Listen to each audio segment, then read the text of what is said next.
action-action atau aksi-aksi yang dilakukan dalam peringatan itu, seperti mungkin adanya sosialisasi gitu, kemudian edukasi-edukasi lain, kemudian misalnya adanya kegiatan-kegiatan kolaborasi yang terkait pendidikan seperti itu. Karena kenapa? Yang terkait dengan pendidikan ini kan kalau diupacarakan hanya beberapa stakeholder gitu kan, sedangkan pendidikan ini adalah holistik, menyeluruh untuk semua. Betul. Jadi memang harus menyentuh semua, bukan hanya peserta didik dan pendidik, tapi semua lapisan masyarakat, karena pendidikan ini merupakan tanggung jawab kita bersama, jadi perlu kolaborasi secara menyeluruh di semua lisi lapisan. Oke, seluruh elemen masyarakat pun harus ikut terlibat gitu ya. Sekali. Baik, saya beralih ke Bu Desi. Bu Desi, ini untuk sejarah Hardiknas sendiri seperti apa sebenarnya? Iya, oke ya. Setiap tanggal 2 Mei kita selalu memperingati Hari Pendidikan Nasional. Mungkin masih banyak juga di antara anak-anak kita yang belum tahu mengapa 2 Mei itu diperingati sebagai Hari Pendidikan Nasional. Nah, seperti kita ketahui ya, pada tanggal 2 Mei tahun 1889 itu lahirlah pelopor pendidikan, yaitu Ki Hajar Dewantara. Nah, mengapa 2 Mei ini ditetapkan sebagai Hari Pendidikan Nasional? Maka secara nasional itu ya, negara menghargai perjuangan Ki Hajar Dewantara ini dalam pendidikan. Nah, Ki Hajar Dewantara ini adalah pejuang ya saat itu yang tidak menerima sikap diskriminatif pemerintah Hindia Belanda waktu itu, yang hanya membolehkan sekolah itu adalah anak-anak Belanda dan kaum priai.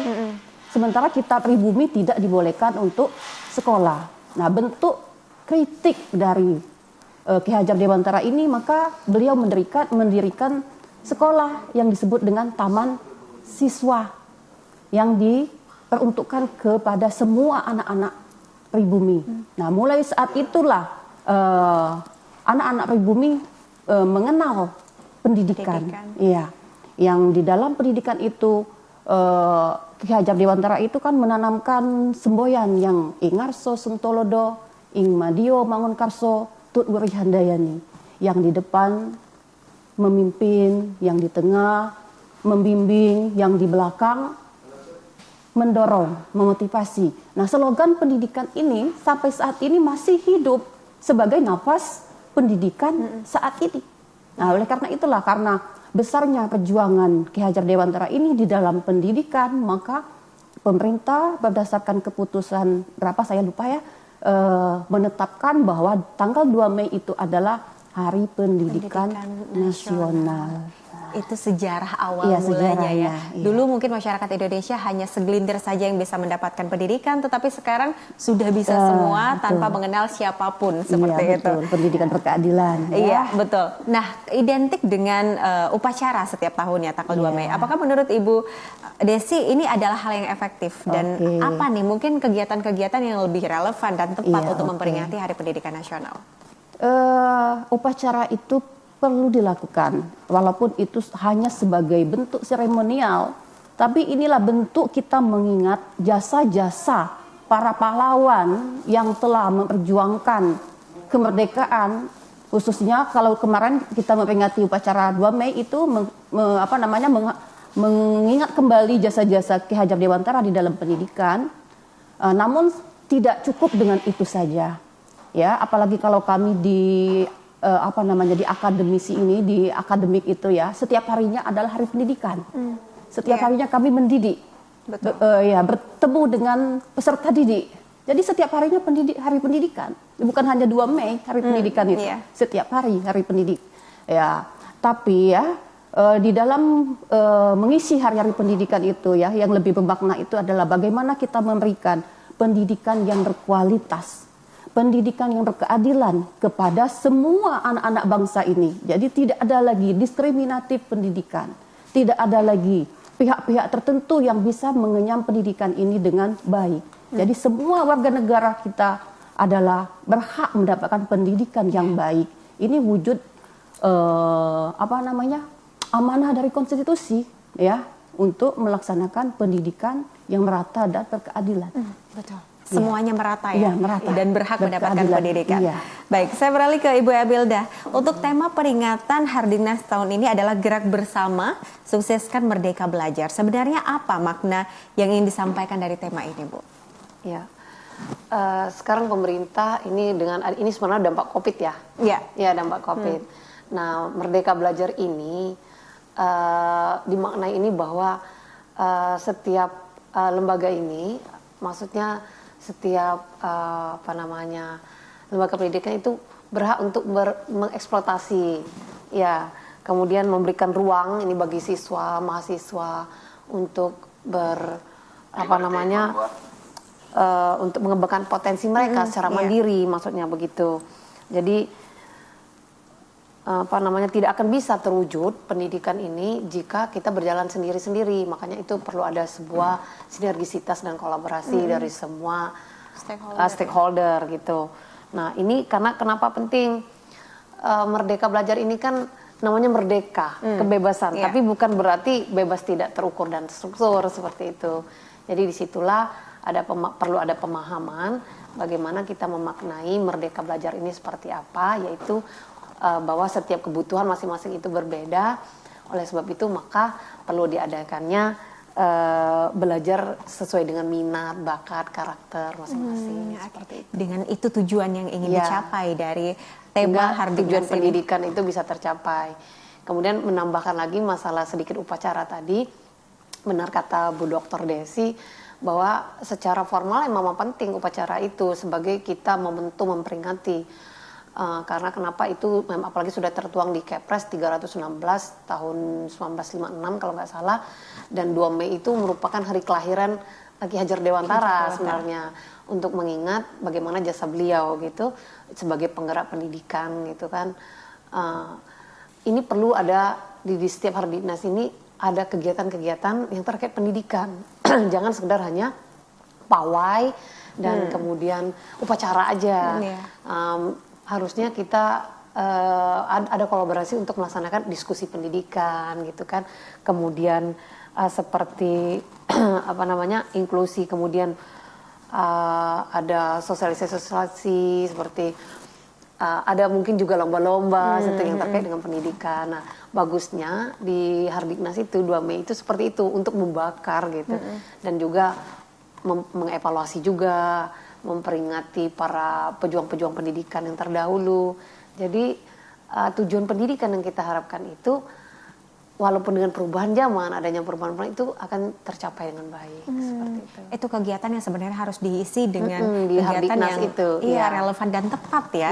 Sehingga nanti anak-anak kita tidak hanya upacara. Betul, karena anak-anak kita juga pengen tahu nih sejarahnya seperti apa, kemudian juga mengenal pahlawan-pahlawan yang sudah berjuang pada zaman dahulunya. Nah, untuk ini kan pemerintah kan cenderung mengganti kurikulum ya Bu ya, mengganti kurikulum. Apakah pergantian yang bisa dikatakan terlalu sering ini sebenarnya efektif atau yang tepatnya sebenarnya seperti apa? Jadi kebijakan pemerintah melakukan sebuah perubahan kurikulum itu sebenarnya mereka sudah melakukan analisa dan evaluasi yang matang, tidak serta-merta langsung merubah kurikulum gitu. Tapi anggapan stigma masyarakat kan seperti itu. Tidak mungkin ada perubahan kurikulum, ini kan kurikulum ini nafasnya kan, pasti sudah melakukan pengkajian yang secara mendalam. Nah, kurikulum itu, perubahan itu dilakukan sebenarnya tidak melepas pada kurikulum lama. Cuman ini pemerintah melakukan perubahan kurikulum itu berpijak pada kurikulum yang lama, mengevaluasi ada yang belum sempurna, ada yang perlu dievaluasi dan dikembangkan atau lebih baik lagi. Mungkin Bu Desi nanti menambahkan. Nah, itulah terjadinya perubahan kurikulum. Seperti kurikulum Merdeka ini terjadi. Kemarin itu kan K13 ya Bu Dr. Desi ya.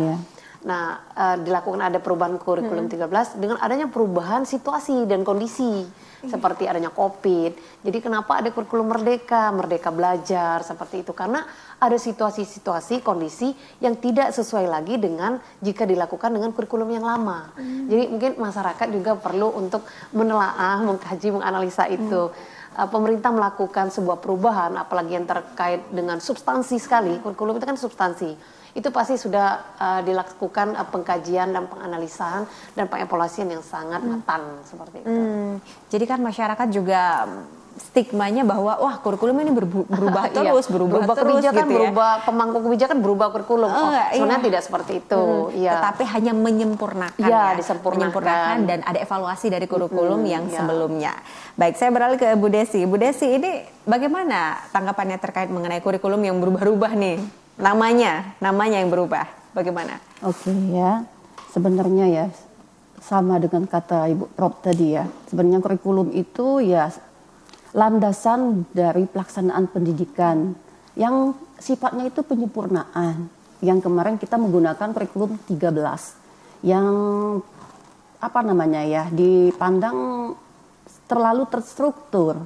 Nah, pada saat COVID kemarin kurikulum 2013 itu kurang bisa terlaksana karena dia kan dari segi kompetensi, dari segi capaian pembelajaran itu sudah sangat terstruktur yang ditetapkan.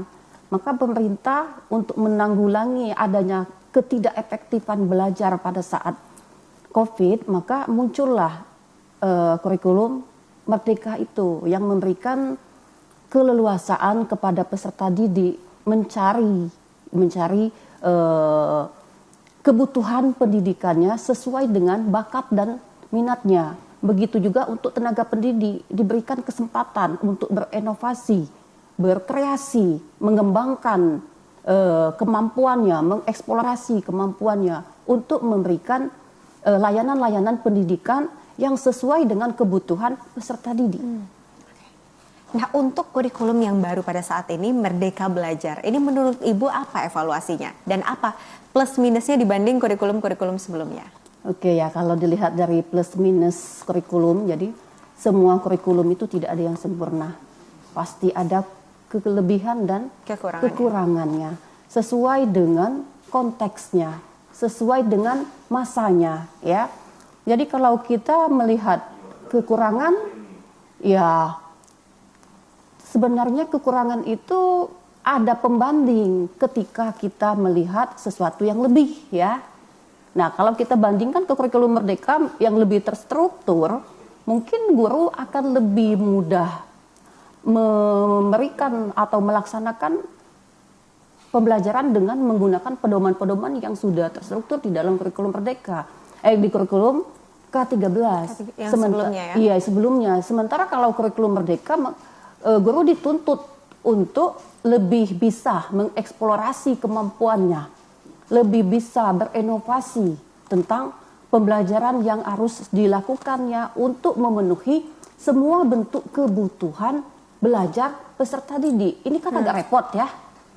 Tidak semuanya kondisi guru kita siap dengan tuntutan ini. Terutama untuk guru-guru ya, bukan kita mendiskreditkan guru-guru yang sudah tidak melek lagi dengan digital. Nah, ini sangat bermasalah ya kalau kita lihat di lapangan, sehingga perlu kerja keras pemerintah untuk bagaimana supaya mendorong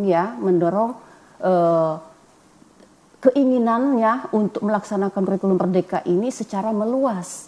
Karena kurikulum Merdeka ini kan dilaksanakan secara bertahap dari tahun 2021 ya, tahap pertama itu 2022 tahap pertama, 2023 tahap kedua, dan ini sudah tahap ketiga. Yang mestinya pada tahap ketiga ini sudah terlaksana semuanya, sudah menggunakan kurikulum Merdeka itu. Menjadi tantangan yang luar biasa juga ya ketika ada perubahan ataupun evaluasinya. Kemampuan digitalisasi ya. Oke, baik, saya beralih ke Bu Prof. Ini pendidikan berkualitas itu sebenarnya indikatornya seperti apa? Apa yang harus dipenuhi dari mencapai pendidikan yang berkualitas? Iya, pendidikan berkualitas itu adalah pendidikan yang sudah mampu memberikan pelayanan secara optimal. Itu maksudnya. Jadi indikatornya itu ada banyak juga gitu kan. Ini akses pendidikan ini yang sudah merata begitu, kemudian kualitas tenaga pendidiknya sudah mumpuni seperti itu, kemudian kualitas pengajarannya, kurikulumnya seperti itu sudah berjalan dengan baik.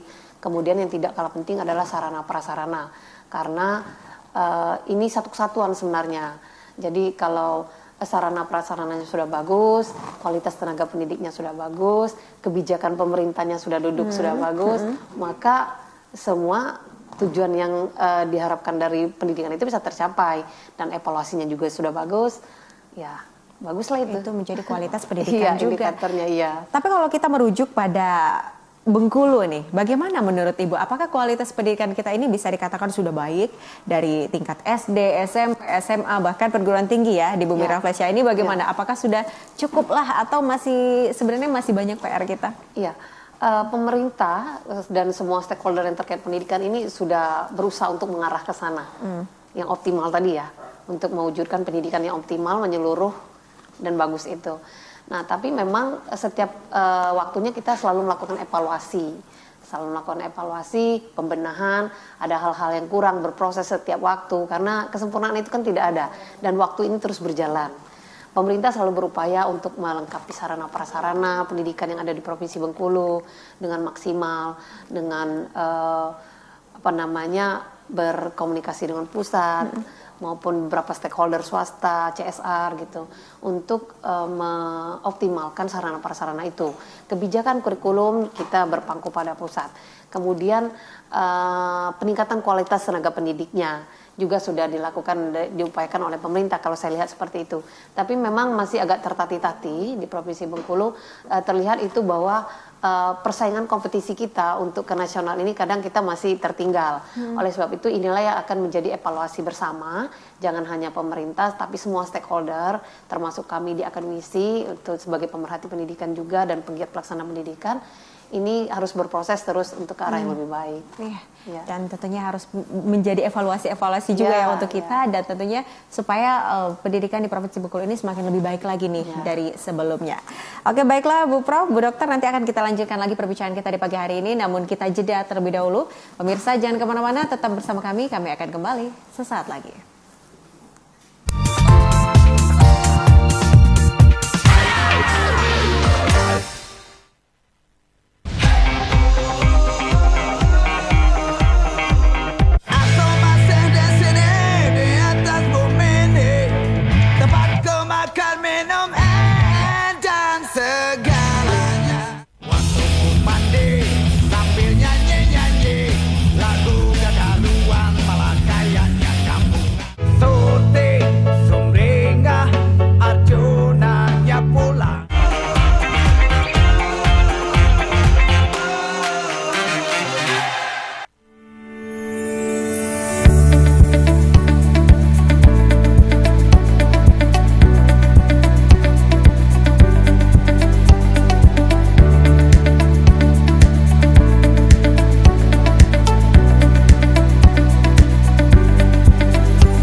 Assalamualaikum warahmatullahi wabarakatuh. Saya Pak Edison, Kepala Badan Pendapatan Kota Bengkulu, menginformasikan kepada masyarakat warga Kota Bengkulu bahwa sekarang terhitung tanggal 1 Maret tarif parkir ada kenaikan. Yang biasanya motor bayar 1.000 sekarang sudah menjadi 2.000. Yang mobil biasa bayar 2.000 sekarang sudah menjadi 3.000, dan begitu seterusnya. Jadi saya himbau kepada seluruh warga Kota Bengkulu, termasuk adik sanak Provinsi Bengkulu maupun juga kalau ke Bengkulu atau parkir Bengkulu, parkir naik, yaitu sesuai dengan Perda kita nomor 1 tahun 2024. Bagi masyarakat Kota Bengkulu, bahwa Bapenda sudah mengeluarkan karcis parkir. Jadi kami menghimbau juga kepada warga Kota Bengkulu bahwa si tukang parkir harus mengasih karcis. Kalau dia tidak mengasih karcis, warga Kota Bengkulu boleh tidak membayar. Jadi intinya sekarang kita parkir sudah berkarcis sesuai dengan amanat dari undang-undang dan perda kita. Ayo bayar pajak, karena pajak adalah modal pembangunan Kota Bengkulu. Bantu kami bayar pajak.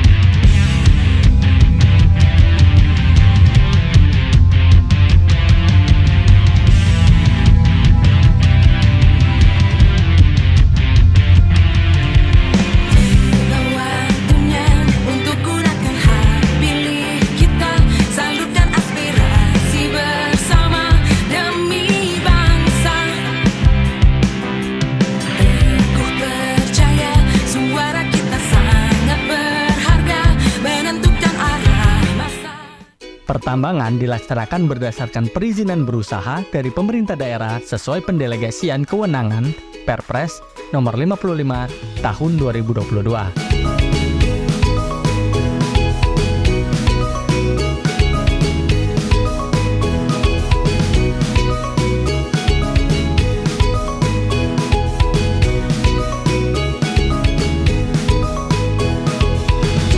Izin terdiri dari beberapa jenis, diantaranya adalah IUP dan SIPB.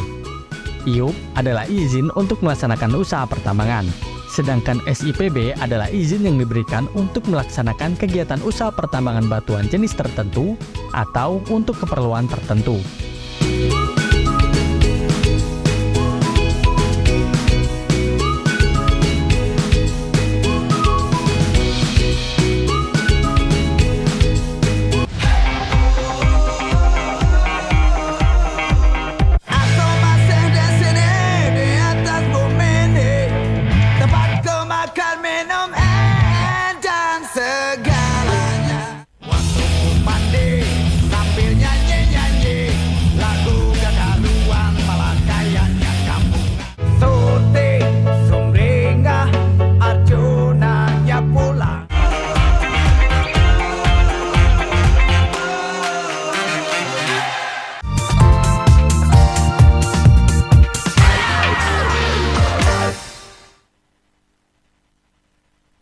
Kembali lagi di Selamat Pagi Bengkulu edisi hari ini Jumat 3 Mei 2024 dengan tema kita bergerak bersama sukseskan Merdeka Belajar Refleksi Hardiknas 2024.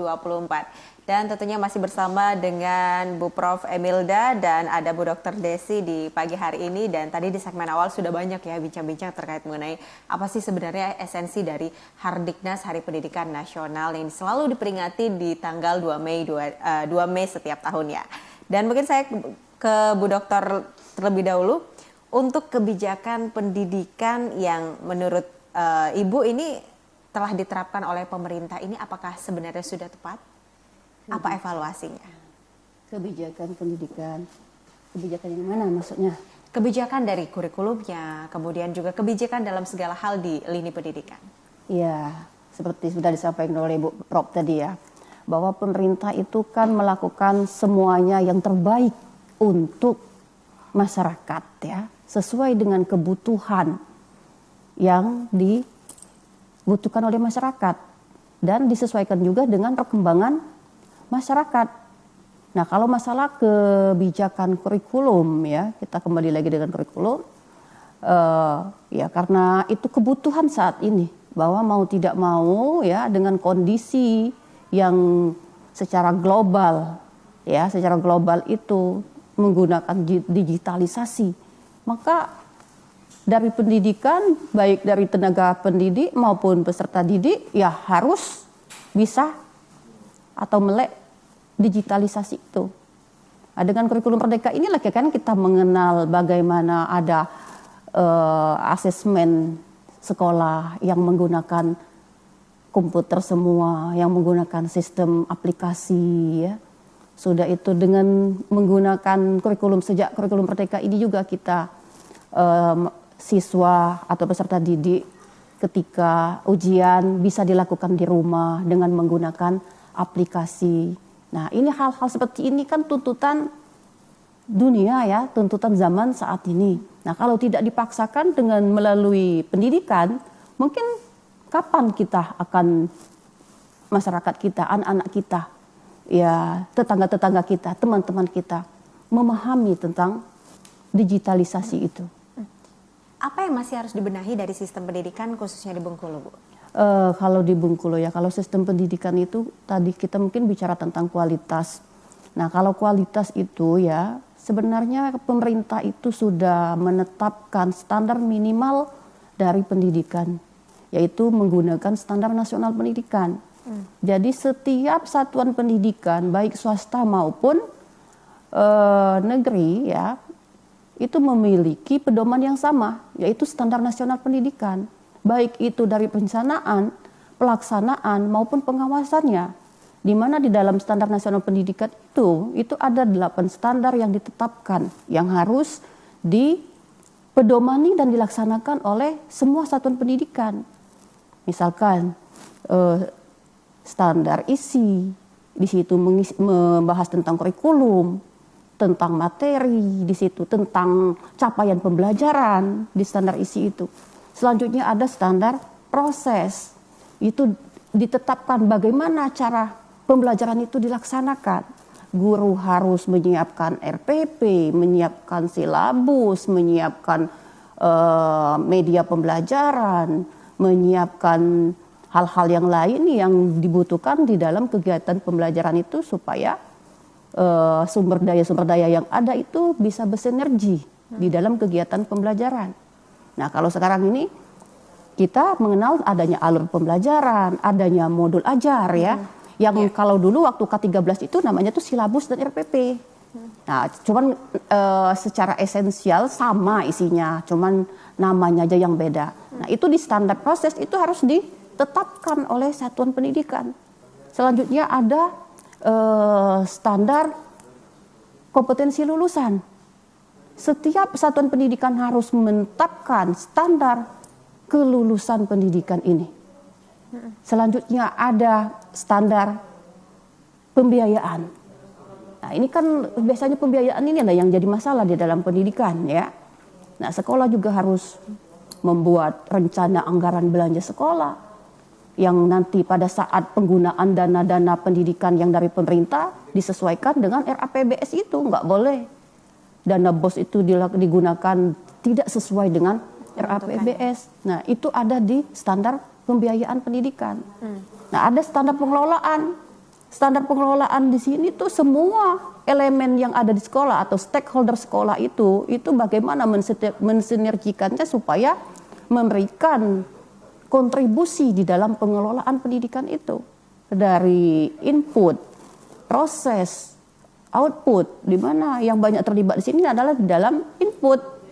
Ada pemerintah di situ, proses ya. Yang banyak terlibat itu adalah proses, di situ ada pemerintah. Di situ ada masyarakat, di situ juga harus ada manajemen, kepemimpinan. Nah, ini semua harus dikelola di dalam pengelolaan pendidikan. Selanjutnya ada standar evaluasi, standar penilaian pendidikan. Jadi standar penilaian pendidikan itu sudah diatur oleh pemerintah bentuknya.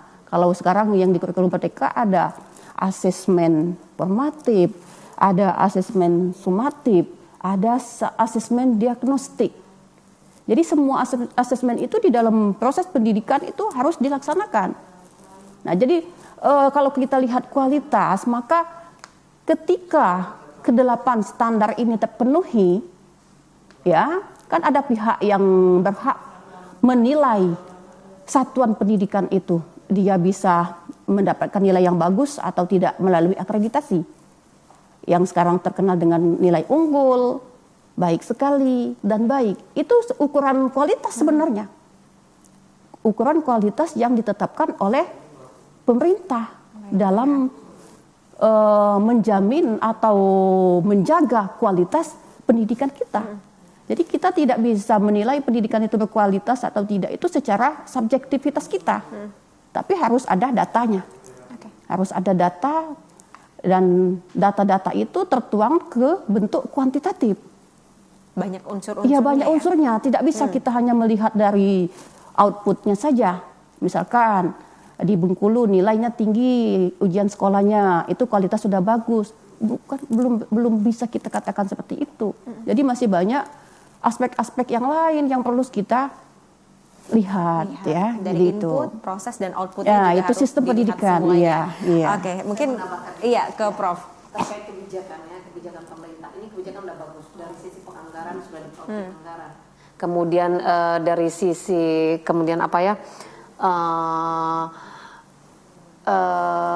kebijakan dari sisi regulasi anggaran sudah bagus.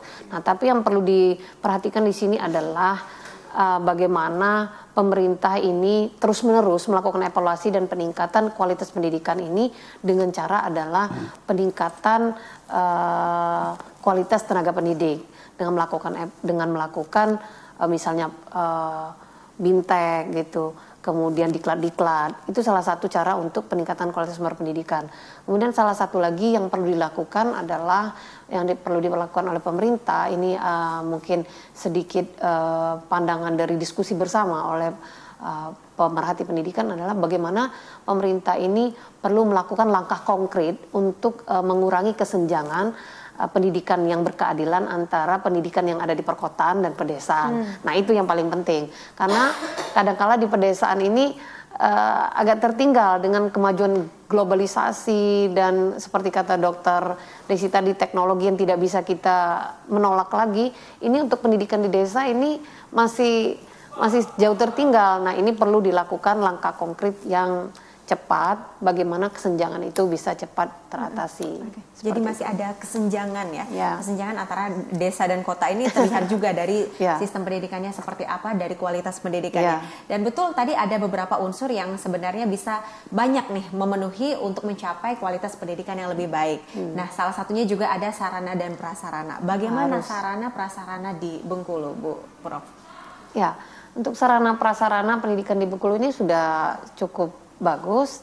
Pemerintah terus melakukan bergiat untuk pembenahan dan melengkapi sarana prasarana serta infrastruktur pendidikan, pengadaan buku seperti itu kan, kemudian ruang-ruang belajar sudah mulai terus dilakukan apa namanya rehab gitu, pembenahan seperti itu. Tapi tetap harus dilakukan seperti kata saya di awal, bahwa evaluasi itu harus memang terus dilakukan karena kenapa situasi itu tidak ada yang konstan. Pendidikan itu berubah cepat ya Bu Dokter. Kurikulum, penguatan kurikulum itu harus terus dilakukan penguatan dengan cara melakukan pendidikan kepada tenaga pendidik, yaitu BIMTEK, sosialisasi seperti itu, diklat-diklat. Nah itu harus dilakukan karena itulah salah satu cara melakukan penguatan kurikulum. Seperti kata Dr. Desi tadi bahwa kurikulum ini adalah substansi, nafas utama. Jadi terlihatnya kualitas pendidikan, tercapainya suatu tujuan pendidikan itu kalau semua itu udah jalan, terutama infrastrukturnya bagus, sarana prasarana bagus, tenaga pendidiknya udah berkualitas, pemahaman terhadap kurikulumnya udah bagus, nah maka itu bisa berjalan baik. Berjalan dengan baik ya. Dan tentunya apalagi SDM-nya juga harus diperhatikan juga ini ya, dari tenaga pengajar, kemudian juga para pesertanya pun juga harus diperhatikan. Seperti yang mungkin beberapa waktu lalu sempat heboh kasus dongkrak nilai di SMA Negeri 5 Kota Bengkulu ini, di mana anak yang tidak bisa dikatakan tidak terlalu mencukupi nilainya, tetapi ketika itu nilainya didongkrak jauh gitu ya nilainya seperti itu, sehingga mendapatkan peringkat oleh pihak sekolah. Ini bagaimana? Apa yang disampaikan terkait kasus ini? Ya, ini sangat mencederai ya etika pendidikan, sangat merugikan bukan saja personal dari peserta didik, tapi ini sangat merugikan dunia pendidikan. Karena kenapa? Kita harus memberikan kebebasan hak yang adil kepada semua peserta didik untuk menunjukkan kemampuan dan kualitasnya. Kalau hal ini terjadi, maka di sini benar terjadi bukan saja pencideraan terhadap dunia pendidikan, tapi juga merugikan personal peserta didik. Mereka yang harusnya berprestasi dan mendapatkan nilai yang memang sesuai dengan kerja keras dan kemampuan mereka, tapi harus tergeserkan karena ada oknum atau hal yang keliru yang dilakukan oleh oknum yang tidak harus dilakukan seperti itu. Dan tentunya ini sangat miris sekali ya, miris sekali dan mencederai dunia pendidikan kita karena yang terlibat ini banyak nih sepertinya dalam hal ini. Ini menurut Bu Dokter seperti apa? Karena kita tahu bahwa yang terlibat ini adalah pihak sekolah, bisa dikatakan kepala sekolahnya, kemudian juga orang tua si siswa, peserta didik, ini bagaimana? Oke ya. Sama dengan Ibu Prof tadi ya. Ini tindakan yang sangat tidak beretika. Sangat mencederai dunia pendidikan. Memalukan, menyedihkan. Jadi banyak sekali kata-kata yang bisa disampaikan dengan kejadian ya yang dilakukan oleh salah satu SMA di tempat kita ini ya. Apalagi sekolah itu dianggap oleh masyarakat sekolah yang favorit, sekolah panutan ya. Nah, ternyata secara proses itu ya buktinya bahwa banyak hal-hal yang tidak sesuai dengan etika pendidikan, etika pendidik yang mestinya ya mewujudkan keadilan di dalam pendidikan itu. Karena semua anak itu punya hak untuk memperoleh pendidikan yang bagus. Betul. Kenapa harus dizolimi? Kenapa harus dilakukan intimidasi seperti itu? Ya, jadi kan sangat menyedihkan untuk dunia pendidikan. Ya, saya sebagai akademisi itu sangat mengutuk hal yang seperti itu. Beri sanksi yang seberat-beratnya pelakunya yang seperti itu. Ya, sangat sedih. Saya. Iya. Tapi pemerintah sudah luar biasa. Langkah yang dilakukan pemerintah sudah luar biasa. Hal itu terjadi belum sampai ini kan belum pernah ya terjadi ini baru sekarang kita tahu, dan semoga ini tidak terulang lagi dengan adanya punishment yang dilakukan oleh pemerintah. Semoga ini tidak terulang lagi. Kemudian oknum yang melakukan ini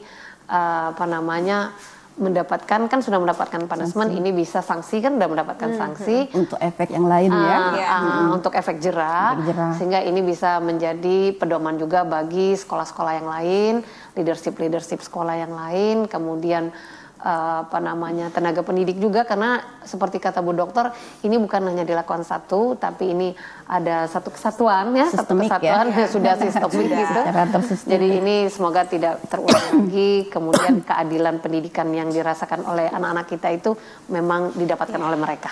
Yang terpenting tidak terulang di sekolah-sekolah lain dan menjadi pembelajaran juga untuk kita. Karena ini juga kapabilitas nama baik dari Provinsi Bengkulu. Jadi hal itu sudah bagus sekali dilakukan oleh pemerintah kita, mengambil tindakan cepat, dan ini insya Allah udah clear dan clean. Kemudian tidak terulang lagi ke depan. Karena ini merusak sekali nih, karena sekolah favorit yang tentunya dibangga-banggakan untuk di Provinsi Bengkulu, apalagi banyak anak-anak kita yang berlomba-lomba untuk masuk SMA itu gitu ya. Baik, nah untuk kasus lain juga booming ini menyangkut dunia pendidikan adalah kenaikan UKT Unsut. Apa tanggapan atas hal ini Bu Prof dan Bu Dokter? Coba Desi, UKT ya. UKT ini Bu Desi nih. UKT. Gimana ini? UKT ya. Apa namanya, uang kuliah? Iya. Banyak Bu Desi langsung bersentuhan itu. Iya, dilema ya kalau bicara tentang masalah biaya. Karena kita dituntut untuk melakukan atau memberikan pendidikan yang berkualitas.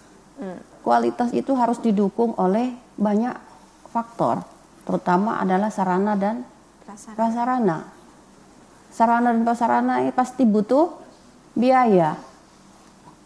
Nah, ini kan sangat dilema. Sementara kan masyarakat menginginkan pendidikan itu yang semurah-murahnya.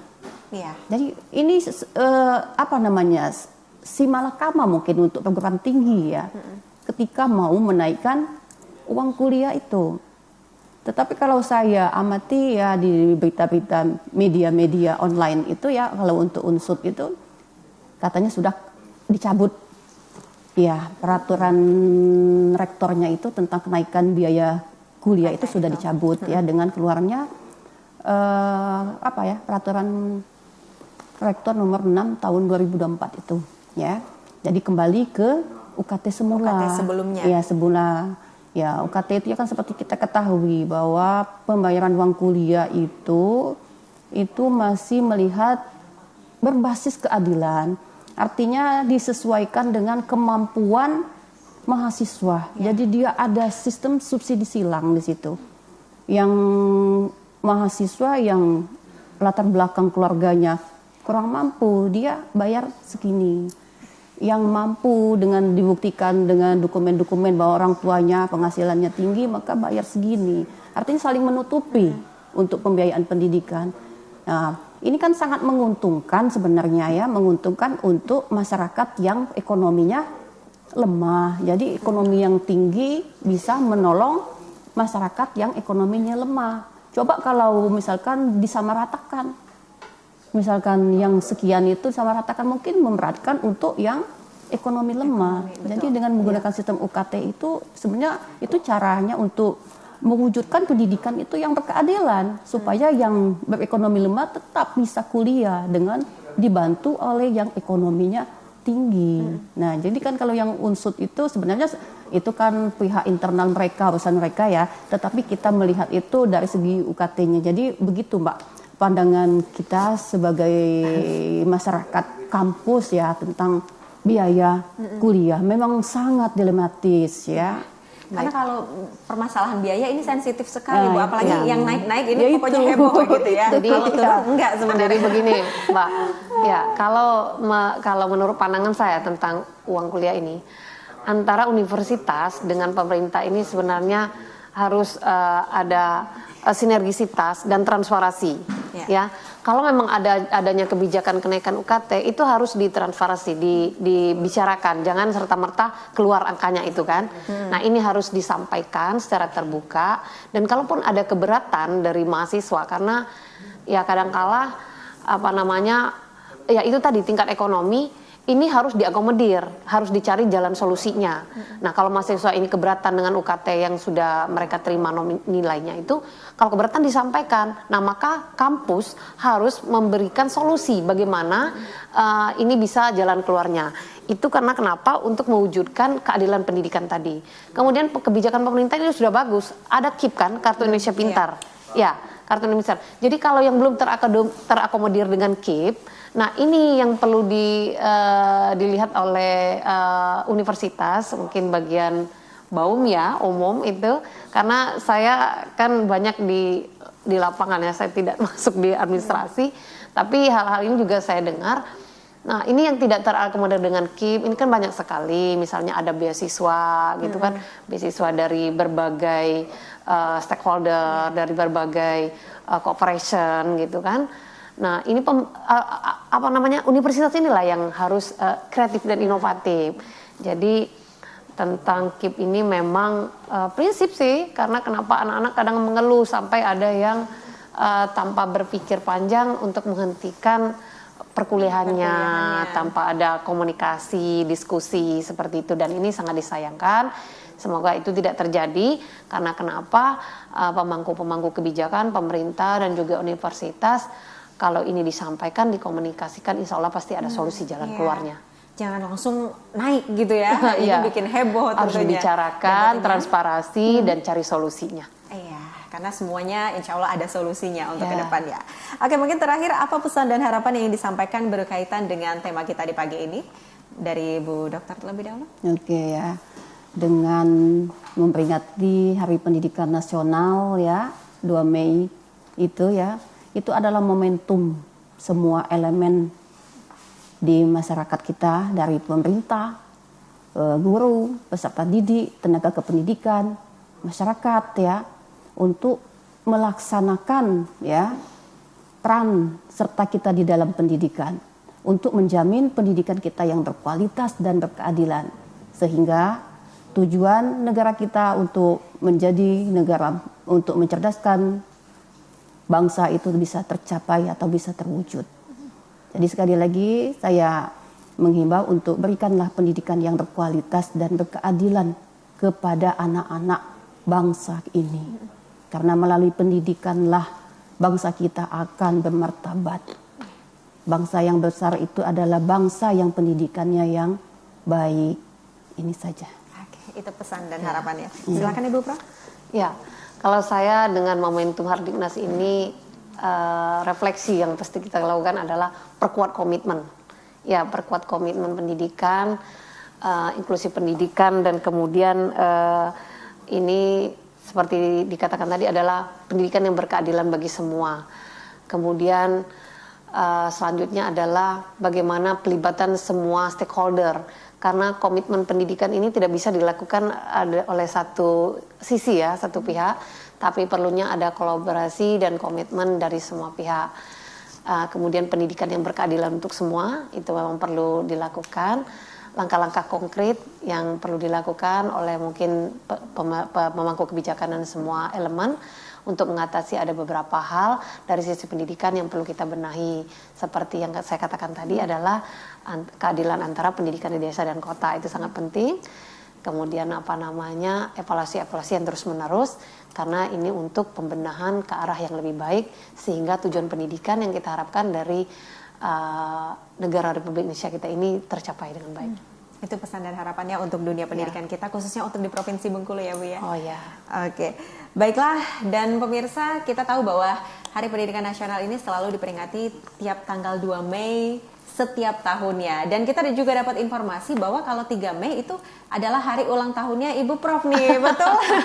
Alhamdulillah. Ya, Prof, ya. Kita ucapkan selamat ulang tahun juga Terima ya kasih. Ibu. Ya, terima kasih. Barakallah. Iya, semoga sehat selalu dan Amin, sukses amin. selalu Amin, pastinya. amin, Amin. Baiklah pemirsa, itu dia tadi perbincangan kami bersama dengan narasumber kita, dan kita ucapkan terima kasih juga untuk Bu Dokter dan Bu Prof di pagi hari ini telah memberikan Terima kasih. informasi dan tentunya refleksi nih untuk Hari Pendidikan Nasional kita, dan kita berharap semoga Hari Pendidikan Nasional ini selalu diperingati dengan semangat ya untuk seluruh stakeholder terkait, dan kemudian juga untuk putra-putri kita di Provinsi Bengkulu ini, dan semangat untuk mengejar cita-cita serta impiannya. Dan kita berharap semoga dunia pendidikan kita semakin lebih baik lagi dari proses inputnya, proses outputnya harus diperhatikan, dan ada pemerataan serta keadilan di dunia pendidikan kita. Sip. Akhir kata, saya Indah Septirisani, mohon pamit undur diri. Terima kasih. Wassalamualaikum warahmatullahi wabarakatuh. Sampai jumpa dan salam Camkoha.